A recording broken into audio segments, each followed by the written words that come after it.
السلام عليكم ورحمة الله وبركاته. نجايا فرحمن ربي كلين سر راني سنا فاقيو.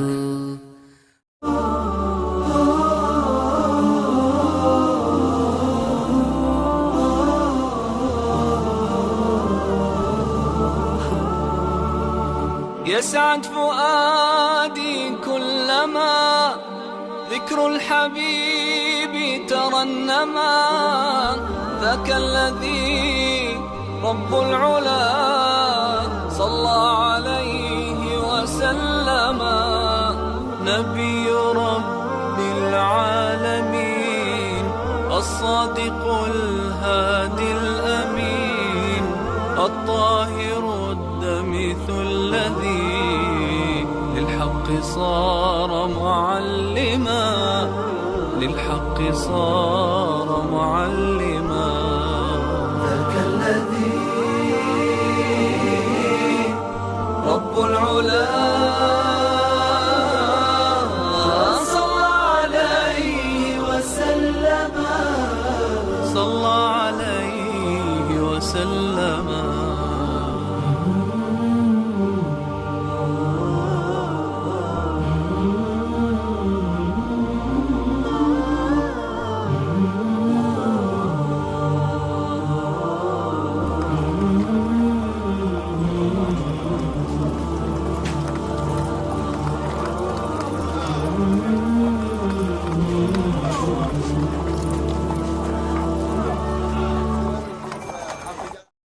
كفار قريشي أصنام جبراء ربي تشرك سيسن سبحانه وتعالى ربي تديها النجانيتي ربي ألت سنماف كالمقلن كعبان توافن أماس أصنام جتة أمني قرين قريش الراتي واتكشون تقوس نجرا خربي قف جبرو أجايب ربي جنا نبيين إرجمني دين إرام فتميروتنا akkasuma waliin gariin ummata makkaa qurayshiin waa xiqqashoon tokko qalbiin isaanii fitraan isaanii rabbitti isaan qajeelchitee rabbi qofa gabbaran iidawwan keessaa iidi tokko ummanni walitti qabame yeroo iidaa tana keessatti namni namuu qalma qalu asnaamaaf qaluu fi kaan jidduu walitti qabamanii ummanni afuran kun ammoo laakiin ummata keessaa kophaa ba'anii ummata silaa rabbii alatti waaqaluu kana mushrika beekanii isaan rabbiif jecha qalma isaanii qalan. Zayd ibn Nufayli, Waraqat ibn Nawfal, Usmaan ibn Huwayrid fi Ubaydullah ibn Jahsh isaan afran kun warra rabbi malee waan biroon gabbarre guyyaa tokko walitti qabamanii waliin ja'an diinni manni Quraysh irra jiru kun diina Nabiyyi Ibraahim miti. نبي الله إبراهيم تكتم ربي تأجج إسانا مو لكن ربي على التوام بروق براجل جانيتي حق الرول دعوة وليقولن قرين ثاني قرين وني والإنجاء قيسا وني ومني براجل هون وانهن أجيني وانهن دبني وانهن أقري وانهن أقلهم فني إسان كان قيسا مو لكن ورقة بنوفل بربادين سقيسا دين نسارار كته دين خنبرته لاتي في عزر رافقاته أنا ربي تكون سو إيجلي هاجا إرجع ربي إرجع متي عليه الصلاة والسلام جاف إرجع ربي إرجع مو لكن إني أرمي ساقود تجرتي يروسان قيستي يجلي دبيدي أكسمان إرجع ربي رقم سي عليه الصلاة والسلام دينا أكارت لبون ساباتي أمو زيد بن نفيلي أمتا قرتي مشكا ربي أردت وأكبرو خنا جبا يساني كبوف فهالي سو إيجلي تورا دابتشو إيجلي عداو ما يساني في كابو قرسيسا دي حاجة جدتي أسماء بنت أبي بكري أنا جوليت فتنين أركي زيد بن نفيل يا خنا خيسا قرتي أمة قريشي مكاتين جاءوا كعبا خشتي يا أمة قريشي أنا ينكن لاتي في عزة خسنت خفريت انجرا ربي تكتشنا أمي ملي يروسن كيستي خجاو تري يا ربي خيا أكانت تسكبرون بيخو إف نبيس يا ربي غلط تري جتد بتي أسماء بنت أبي بكري هالا خنرا تري زيد بن نوفل حتى قريش كلمة قلتو سنة ما فلاتي في عزة قلتي إني خنيات تري هنيات جان وام مقار ربي رتن دبتامين هقو أركي nama intala isaa awwaaluudhaaf deemu dura dhaabbata ni dhoorka akka kun sirrii miti jedhee haga gahutti horii isaa baasee ilmoo sanarraa bitee ilmoo san bilisa godhutti. Zayd ibn Amri Qur'aanan qaraane ergamaan agarre ni hun ergamne yeroo san keessatti. Walaakiin qoma isaatii fi fixraa isaatiin tokkichummaa rabbitti amanee ka isa dhugoomsu ture. Isaan afran kun ni azzabaman ni cafaqaman karaa kanarraa deebi'aa jechuudhaan. Zayd ibn Amri immoo laakiin biyyaa ba'e ilaa Shaam dhaqe Iraaq dhaqe tokkichummaa rabbii barbaadu jecha nama diin isa barbaadu jecha hanga raahibee tokko agaree raahibeen san dubbii jabdu akka itti himutti. Raahibeen eeysan raahii je'een Zaydis an warra makkaati je'een wayita kana raahibeenis ni je'een deebi'ii kara ganda keetii. Yeroon tun zamanni kun zamana ergamaan rabbii keessatti ergamu alayhi salaatu wassalaami ganda keessanirraa ergamuu jiraata je'een. Tola je'eeti Zaydii gartee karaa bu'ee as deemaa jiru karaa qabamee ajjeesan. Wayita du'uu deemu laakiin waan inni jeerraa jiraate yaa rabbii kiyya diina kana gartee yookaan narratti haraam gootu taate ilma kiyya irratti haraam hin godhin je'ee du'aa kadhate. Ilmi isaa immoo Sa'iid ibn Zaydii islaamaawee. Qurnan nabiin jannataan gammachiisan keessaa tokko ilma isaa Sa'iid ibn Zaydiiti. Zayd ibn Amr islaminaan dhaqqabne islaminaa dura du'e. Sa'iid ibn Zubairii fi Umar ibn Khattaab ergamaa rabbi dhufanii alayhi salaatu wassalaami. Zubair ibn Amr kanarraa gaafatan. Zayd ibn Amr ibn Nufayli islaminaa dura du'e yaa ergamaa rabbi isa kanaaf rabbi ni kadhannaa jennaan ergaa rabbi alayhi salaatu wassalaami kadhadhaaf jeen Zayd ibn Amr guyyaa yawmal qiyaamaa ni ka'a qobaasaa ummata tahee jeen alayhi salaatu wassalaami. Shirkii kasi biyya guutaa san keessaa rabbiin najaa isaan baase.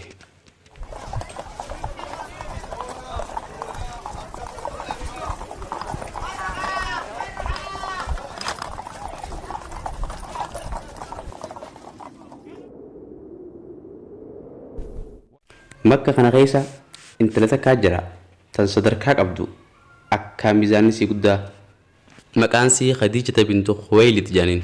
Isiin tun gosa kabajaa qabdurraa dhalatte ammaas haadha qabeenyaati. Isiin horii si ergiteeti nama naggaaditti meeshaa bittee gamanaa gamana kan gurgurtu turte. Isiin yeroo tana keessatti mucaa tokko gartee maqaan isaa Meesaraa jedhamu gaafatte. Eenyu beeytetteen mee kan nagadaaf maallaqa itti kennee waan bitee nu gurguru. Wayita kana Meesaraanis je'een mucaa tokkoon beekan kan maqaan isaa Muhammad jedhamu. Makka keessatti inni kun kan beekamu ta'e amanamaadhaan gara ergaa rabbi alayhi salaatu wassalaami tilmaameef. Meesaraa gara nabi Muhammad alayhi salaatu wassalaam ergitee mari'adhuun jetteen meeshaatti kennee akka Shaamin nu gurguru. Ergaa rabbiitti alayhi salaatu wassalaami dubbiin taateef qoonni akka qoodamee fi nagada kana keessatti hirmaatu walii galanii itti seene. Qurayshiin duraanis gartee nagadaanii beekamte. Isiin ergaa rabbi alayhi salaatu wassalaami dhugo dubbataa dhugoonfamaan fuudhe horii Khadiijaa isaa fi Meesaraan karaa bu'an Shaamitti gurguruudhaaf. Osuma walii yaa'anii Meesaraan yeroo takka duubatti hafee isa kana mallattoo nabiyyummaa kan dhagahee jiru san irratti agara. Ajaa'iba! Meesaraan jala laaluu eegalee maaltu gaggeeffamuu deema. Nabi Muhammad alayhi salaatu wassalaami yeroo san keessatti gizee oowwi jabaate duumeysaa gubbaarra deema. Wayita inni dhaabbatees duumeysi kun ni dhaabbata. Riwaayaa birootti Meesaraan ni je'e jaan kun duumeysaa miti maleeykaadha haga jedhutti gahee eenyuma gurbaan kun ka duumeysi gubbaarra deemu ka yeroo inni dhaabbatu yeroo inni deeme duumeysi deemu. Deeminsa keessa dhihaate Shaamitti osoo karaa deemanii yeroo dhihaatan ergaan rabbi alayhi salaatu wassalaam muka tokko jala gad taa'e. Naannoo san keessa namichi raahibee tokko kan rabbi gabbaru goojjoo takka keessa gala achitti gabbee namichi raahibeen kun. Raahibeen gabbee kun amrii addaa agaree ajaa'ibuu eegalee. Raahibichi dubbii ajaa'ibsifatee muka kana jala namaatti taa'ee gizee beekee booda asti deemaa dhufe jechuudha. Irra deddeebi'ee ilaala nama muka kana jala taa'aa jiru kana. Hogguu gartee nama muka kana jala taa'aa beekee addaan baafate booda Meesara dhufeeti gaafate eenyu gurbaan kun jeeni. Abbaa qabeenya kanaati qabeenya kana gartee haadha qabdurraa fuudhee gurguruudhaaf deemaaf maqaan isaa eenyu jee gaafate.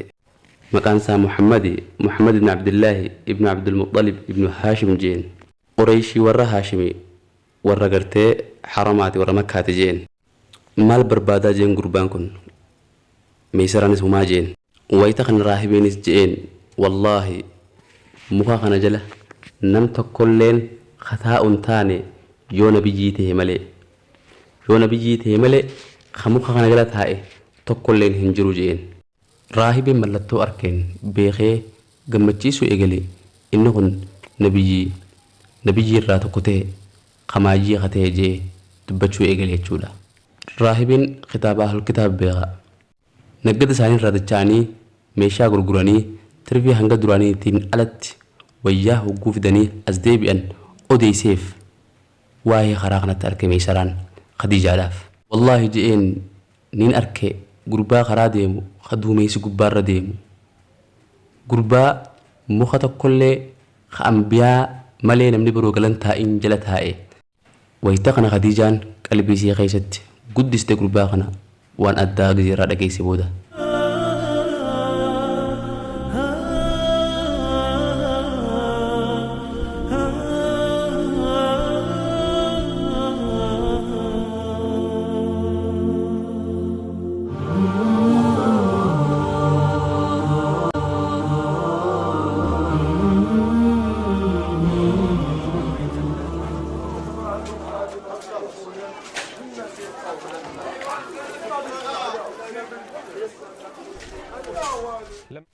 waytuma dhageesse Khadiijaan rabbi isirraa jaalatu akhlaaq nabii bareedaa alayhi salaatu wassalaam akhlaaqni isaa ka igartee isarraa calaqqisiisu kanamni irraa jaalatu amanama dhuga dubbataa dhugoonfamaa kana waytuma dhageesse meesharaa waan himeefiif waan agarte gidduu Khadiijaan jaalatte. yeroo tana duba akka isii fuudhu Khadiijaan jaalatte isa kana. ambiyummaan ittiin kanamne kana isiinis irra caaltuu dhalaa yeroo saniiti. Khadiija bintu Khuwaylid akka dhala alamaattu sayyida dhalaati isiin. Khadiijaan wayita kana duba namatti ergitee haala gaariin sirraa arge haala gaariin sirraa dhagahe sadarkaa ati gostee keessa qabduu fi sadarkaa na biratti argatte kanaan akka na footuun barbaadi jettee namaan isa gaafatte. yeroo masan ergaan rabbi alayhi salaatu wassalaam adeerran isaa dhaqee himeef dubbii tana.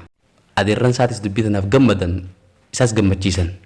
Khadiija bintu Khuwaylid nama namu isii hawwu nama sadarkaa qabu nama naamusaa fi akhlaaqaan beekame jedhanii adeerran isa gammachiisan. wayita kana isa wajjiin deeme Hamzaan ibn Abdul Muttalib adeerri isaa gosaa keessatti nama dhageettii qabu nama beekamaa seeni. Hamza ibn Abdul Muttalib abbaa Khadiijaa Khuwaylid bira dhaqeeti kadhate jechuu gurbaa kiyyaafin intala ta'ee dhufee je'ee. ergaan rabbi alayhi salaatu wassalaam nama kadhatee ka isa deebisu eenyu ka akhlaaqni isaa guutuu ka sifti isaa guutuu. haala kanaan nikaan isaa gaggeeffame sallallahu alayhi wasallam. mahariin isaaf nikaa godhaniif ashaa gaalaa 20 alayhi salaatu wassalaam. waliimaan gaggeeffamtee diggisiin aruuzaa isaaniif taate. aruuza nabi Muhammad alayhi salaatu wassalaam haati manaa Khadiijaa maaltumaa akkana bareeche maaltumaa sadarkaatti godhe. yaa Allah ergaa rabbiitii alayhi salaatu wassalaam uumaa rabbiin uume keessaa irra caalaa Khadiijaadhaa dhalaa keessaa irra caaltu dhalaa.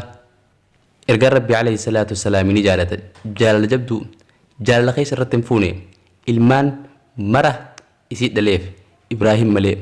Ibraahim ammoo laakiin Maariyaa Qabxiyyaa dhaleef ergamaa rabbiitiif alayhi salaatu wassalaam. ijoollee isiin dhalteef keessaa Khaduraa Qaasimi Samboot Tayyib Qatti'aanus Xaahir jedhaniin. dhalaan isiin dhalteefis tan duraa Ruqayyaadha, Ummu Kulthumii fi Zaynabii fi Faaximaadha sallallahu alayhi wasallam. ergaa rabbiitiif waliigalaan dhiira 3 fi dhalaa 4 dhalteef haadha ilmaan 7 ergaa rabbiitiif alayhi salaatu wassalaam. Khadiijaan ilmaan ergaa rabbii alayhi salaatu wassalaam kan dhiiraa osoo inni nabiyyummaa hin ergamin irraa du'an. Dhalaan isaa immoo laakiin eega inni ergame booda itti amananii islaamawanii du'an Faaximaa malee. Faaximaanis isa boodaan baatii xiqqishoo teessee addunyaarraa kan galtu taate radiyallahu anhaa wa ardaa. Khadiijaan haati ilmaan isaa itti tolte yeroo gaafa namni baqatu isatti maxxante, gaafa gartee inni waa dhabe horiin cinaa dhaabbatte. Haati ilmaan ergaa rabbii alayhi salaatu wassalaami.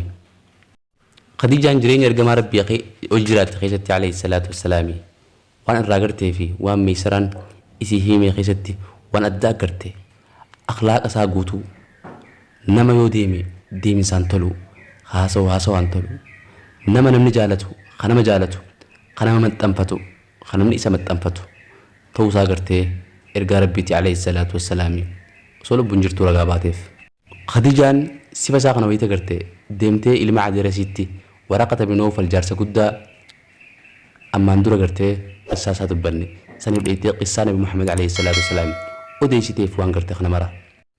Wayita kana waraqaanis ni jeen wallaahi yaa Khadiija Muhammad kun nabiyyi ummata kanaa ta'uun agara jeen.